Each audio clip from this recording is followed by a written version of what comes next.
ನಮಸ್ಕಾರ ರುದ್ರ. ಏನು ರುದ್ರ, ಊರಲ್ಲೇನೋ ಗದ್ದಲೇ ಇದ್ದಂತೆ, ಊರು ತುಂಬೆಲ್ಲ ಸುದ್ದಿ ಹಬ್ಬಿಕೊಂಡಿದೆ. ಈ ವಿಷಯ ನಿನಗೆ ಗೊತ್ತಿಲ್ಲವೇ? ಗೊತ್ತೈತ್ರಿ ದಂಡ್ಯಾರ, ಗೊತ್ತೈತಿ. ಅದಕ್ಕಂತ ನಿಮ್ಮನ್ನು ಕಾಣಬೇಕಂತ ಊರ್ ಜನರು ಹೊರಗಡೆ ನಿಂತಾರೆ. ಎಲ್ಲಿದ್ದಾರೆ? ಊರ ಬರಬರ್ತಾ ಬಹಳ ಹೊಲಸಾಗತ್ರಿ. ತಿಮ್ಮನ ಮಗ ಕಾಳ ತಪ್ಪು ಮಾಡ್ಯಾನಂತ್ರಿ. ಅದಕ್ಕ ಅವನು ಕರ್ಕೊಂಡು ಬಂದಾರ್ರಿ. ಎಲ್ಲಿದ್ದಾರೆ ಕರಿಯವ್ರನ್ನ? ಲೇ ನಾಗ ಕರ್ಕೊಂಡು ಬರಲೇ ಕಾಳನ್ನ.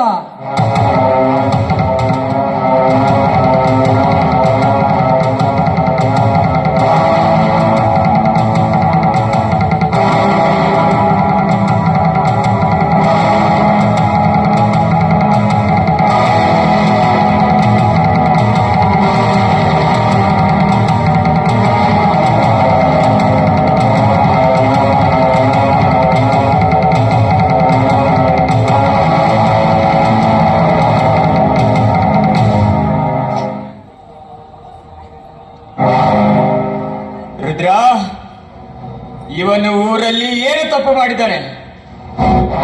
ಏನಂತ ಹೇಳ್ಬೇಕ್ರಿ ದಣ್ಯ? ಹಿಂದೆ ಇದೇ ಊರೊಳಗ ಇವ ಕಳತನ ಮಾಡಿದ್ದ. ಜೋಳದ ಗುಡಕ್ಕ ಬೆಂಕಿನೂ ಇಟ್ಟಿದ್ದನು. ಅವತ್ತ ಇವನ ಕೈ ಕಾಲ ಮುರಿದು ಬಿಡಬಹುದಾಗಿತ್ತು. ಆದ್ರೆ ಇವ ಮಾಡಿದ ತಪ್ಪಿಗೆ ದಂಡ ವಿಧಿಸಿದ್ರಿ. ಅಷ್ಟ ಸಾಲದು ಅಂತ ತಿಳಿದು ಇವತ್ತು ಏನು ಮಾಡ್ಯಾನ ಗೊತ್ತೈತೇನ್ರಿ ದಣ್ಯರ? ಏನು ಮಾಡಿದ್ದಾನೆ? ಕೆಂಚನ ಮಗಳು ಕೂಲಿ ಮಾಡ್ಬೇಕಂತ ತೋಟದ ಕಡೆಗೆ ಹೊರಟಾಗ ಅವಳು ನಾನು ಬಲತ್ಕಾರ ಮಾಡ್ಯಾನ್ರಿ ದಣ್ಯರ, ಬಲತ್ಕಾರ ಮಾಡ್ಯಾರ. ಸುಳ್ಳು ಹೇಳ್ತಾನ್ರಿ.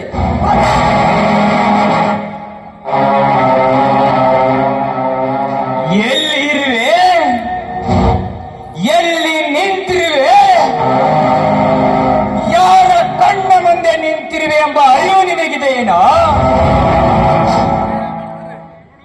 ಮೂರ್ಖ, ಇದು ನ್ಯಾಯವಂತರ ಮನೆತನ.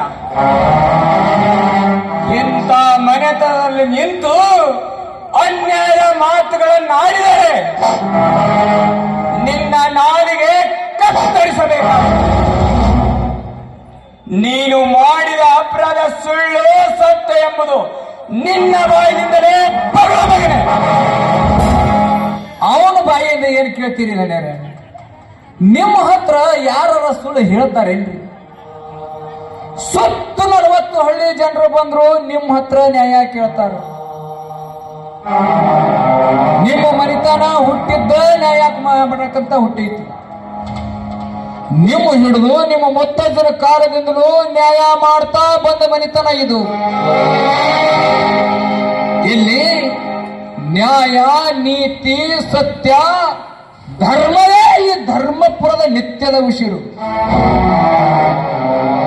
ಇಂಥ ನಾಡಿನಾಗ ನಿಮ್ಮಂತ ಧಣ್ಯರು ಹುಟ್ಟಿದ್ದು ನಮ್ಮ ಪುಣ್ಯ ಅಂತ ತಿಳಿದಿರಿ ಧಣಿ, ನಮ್ಮ ಪುಣ್ಯ ಅಂತ ತಿಳಿದೀವಿ ಧಣ್ಯರ. ನಿಮ್ಮಂತ ಮನಿತನ ಇಂಥ ನಾಡಿನಾಗ ಜೀವಂತ ಇರುವವರೆಗೂ ನಮ್ಮಂತವರು ಸುತ್ತ 40 ಹಳ್ಳಿ ಒಳಗ ನೆಮ್ಮದಿಯಿಂದ ಬದುಕ್ತಾರಪ್ಪ. ಆದ್ರೆ ಇಂಥ ದುಷ್ಟ ಈ ನೆಲದಾಗ ಹುಟ್ಟಬಾರ್ದಾಗಿತ್ರಿ ದಣ್ಯರ, ಹುಟ್ಟಬಾರ್ದಾಗಿತ್ತು. ಹೌದು ರುದ್ರ, ನಿನ್ನ ಮಾತು ಸತ್ಯವಿದೆ. ಇಂಥ ಪಾಪಿಗಳಿಗೆ ತಕ್ಕ ಪ್ರಾಯಶ್ಚಿತ್ತವಾಗಲೇಬೇಕು. ಕಾಳ, ಇವತ್ತಿನಿಂದ ಈ ಊರಲ್ಲಿ ನೀ ಬದುಕು ಮಾಡಬಾರ್ದು. ಈ ಊರು ಬಿಟ್ಟು ಹೋಗಬೇಕು. ಮತ್ತೆ ಮರಳಿ ಬರಕೂಡದು. ಒಂದು ವೇಳೆ ಬಂದಿದ್ದೆ ಆದರೆ ನಿನ್ನ ಕತ್ತನ್ನು ಕತ್ತರಿಸಿ ಹನುಮಪ್ಪನ ಗುಡಿ ಎದುರು ಹೂಳಬೇಕಾಗಿತ್ತು. ಎಚ್ಚರಿಕೆ. ಹೋಗೋ, ಬಹುದೂರ ಹೊರಟು ಹೋಗೋ, ಹೋಗೋ.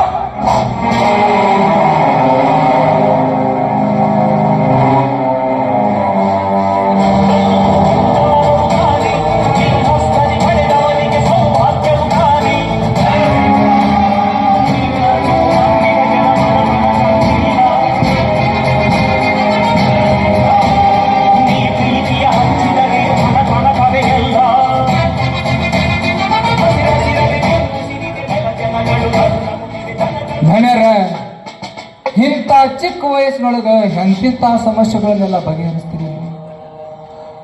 ದೊಡ್ಡ ಧನ್ಯರಂಗ ನಿಮ್ಮ ಹತ್ರನೂ ದೊಡ್ಡ ಗುಣನ ಐತಿ.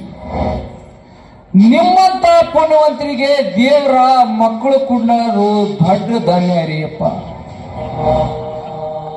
ನಾನು ನಿತ್ಯ ದೇವರಿಗೆ ಬೇಡ್ಕೋತೀನಿ, ನಿಮ್ಮ ಹೊಟ್ಟಿಲಿಂದ ಒಂದು ಮಗು ಹುಟ್ಟಿದರೆ ಸಾಕು ಅಂತ.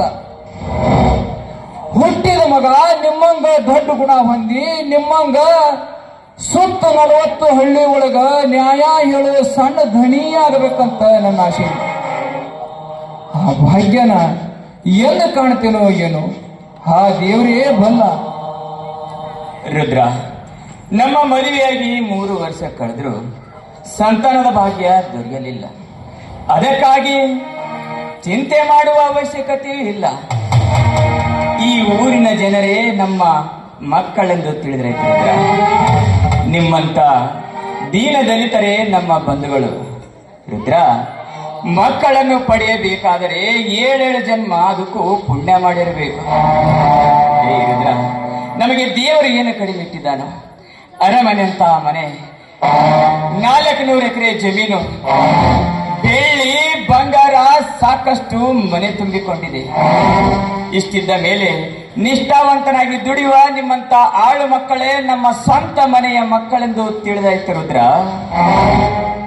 ಎಂತ ಮಾತು ಮಾತಾಡ್ತೀರಿ ಧನ್ಯರ, ಎಂತ ಮಾತು. ನಮ್ಮನ್ನ ನೀವು ಎಷ್ಟೇ ಪ್ರೀತಿಯಿಂದ ಮಕ್ಕಳಂತೆ ಕಂಡ್ರು ನಾವು ನಿಮ್ಮ ಮನೆ ಮಕ್ಕಳು ಆಗುವುದಿಲ್ರಿ ಧನ್ಯರ. ನಿಮ್ಮ ಮನೆ ಮಗ ಬೇಕೇ ಬೇಕು. ನಮ್ಮ ಮುತ್ತಜ್ಜನ ಕಾಲದಿಂದಲೂ ನಾವು ಇದೇ ಮನೆ ಒಳಗ ದುಡಿತಾ ಬಂದ್ವಿ.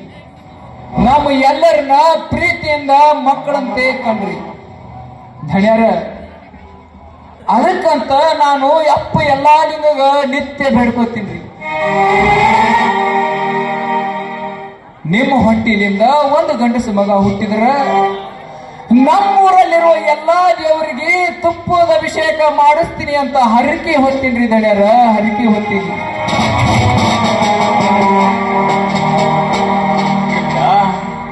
ಈ ಮನೆಯ ಆಳು ಮಗನಲ್ಲಪ್ಪ ನೀನು, ಈ ಮನೆಯ ಮಗ. ನಿನ್ನಂತ ಸ್ವಾಭಿಮಾನಿ ವಿಶ್ವಾಸಿ ಸಿಗಬೇಕಾದರೆ ಈ ಮನೆತನದ ಪುಣ್ಯವಿದೆ ರುದ್ರ, ಪುಣ್ಯವಿದೆ. ಅಪ್ಪರ, ನನ್ನ ಪುಣ್ಯ ಈ ಮನೆತನಕ್ಕಿಲ್ರಿ ಅಪ್ಪ. ನಿಮ್ಮ ಮನೆತನದು ಅನ್ನ ತಿನ್ನೋ ಪುಣ್ಯ ನನಗೈತಿ. ಈ ನಿಮ್ಮ ಋಣನ ನಾನು ಯಾವ ಜನ್ಮದಾಗ ಮುಟ್ಟಿಸ್ತೇನೋ ಏನೋ. ರುದ್ರ, ಒಬ್ಬರ ಋಣ ಒಬ್ಬರು ಮುಟ್ಟಿಸುವ ಕಾಲ ದೇವರು ತಂದೆ ತರುತ್ತೇನೆ. ಹಾ ಇರಲಿ ರುದ್ರ, ಸ್ವಲ್ಪ ತೆಂಗಿನ ತೋಟದ ಕಡೆ ಹೋಗಿ ಬರ್ತೀಯ? ಆಯ್ತ್ರಿ ಧನ್ಯರ, ನಾನು ತೆಂಗಿನ ತೋಟದ ಕಡೆ ಹೋಗಿ ಬರ್ತೀನಿ ಅಪ್ಪ.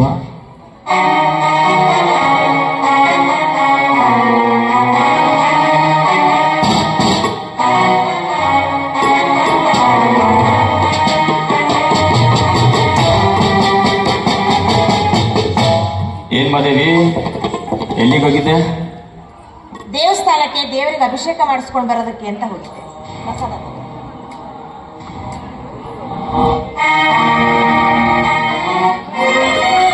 ಮಹಾದೇವಿ, ದಿನಾಲು ದೇವರ ಗುಡಿಗೆ ಹೋಗಿ ಪೂಜೆ ಅಭಿಷೇಕ ಮಾಡಿಸ್ತೀಯಲ್ಲ, ಯಾಕೆ? ದೇವರ ಹತ್ರ ಅದೇನಾದರೂ ಹರಕೆ ಹೊತ್ತಿಕೊಂಡಿರುವೆಯಾ?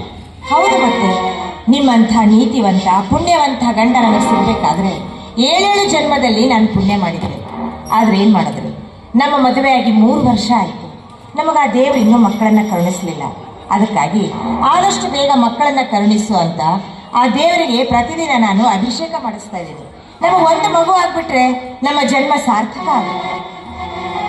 ನೋಡು ಮಹಾದೇವಿ, ಇಲ್ಲದ ಆಸೆಗಳನ್ನು ಕೈ ಬೀಸಿ ಕರೆದು ಮನಸ್ಸಿಗೆ ಭಾರ ಮಾಡಿಕೊಳ್ಳಬೇಡ.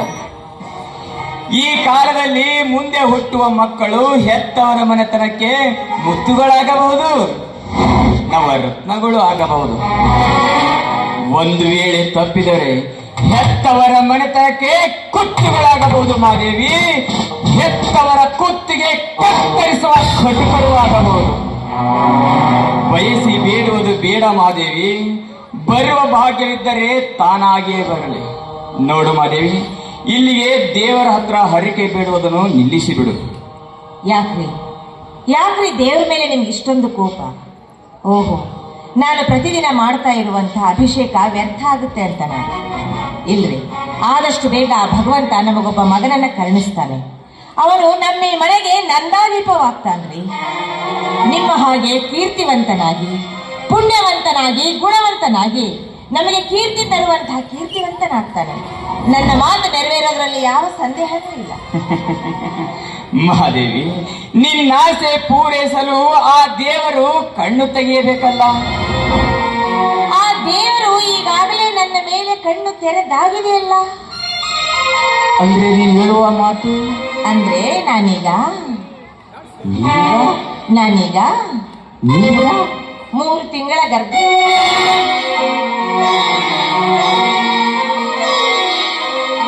ಮಹಾದೇವಿ, ಈ ಮಾತು ಸತ್ಯವಿದೆ? ಸತ್ಯ ಹೇಳ್ತಾ ಇದೀನ್ರಿ, ನೀವು ಹೆಚ್ಚೆಲ್ಲ ಕೇಳಬಾರ್ದು, ನಂಗೆ ನಾಚಿಕೆ ಆಗುತ್ತಪ್ಪ. ಏಯ್ ಮಹಾದೇವಿ, ನೀನು ಈ ಹಿಂದೆ ಎಷ್ಟು ಸಲ ನಾಚಿಕೊಂಡರು ನನ್ನ ಮನ ನಗುತ್ತಿತ್ತು. ಆದರೆ ಇಂದು ಈ ನಿನ್ನ ನಾಚಿಕೆ ಸೌಂದರ್ಯ ಕಂಡು ನನ್ನ ಹೃದಯದಲ್ಲಿರುವ ತಂತಿಗಳು ಸಪ್ತ ಸ್ವರಗಳಿಂದ ಮೀಟಿದಂತಾಗುತ್ತಿವೆ ಮಹಾದೇವಿ, ಮೀಟಿದಂತಾಗುತ್ತಿವೆ ಮಹಾದೇವಿ. ನಿನ್ನ ಕೂಗುತ್ತಿದೆ ಮಹಾದೇವಿ, ನನ್ನ ಮನ ಕೂಗುತ್ತಿದೆ. ನಿನ್ನನ್ನು ಅಪ್ಪಿಕೊಳ್ಳು ಎಂದು ಕೂಗು. ನೋಡ್ದೆ ಜನ ಏನ್ ತಿಳ್ಕೊಳ್ತಾರೆ, ಸ್ವಲ್ಪನಾದ್ರೂ ಗೊತ್ತಾಗುತ್ತೆ.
ನಿನ್ನಂತ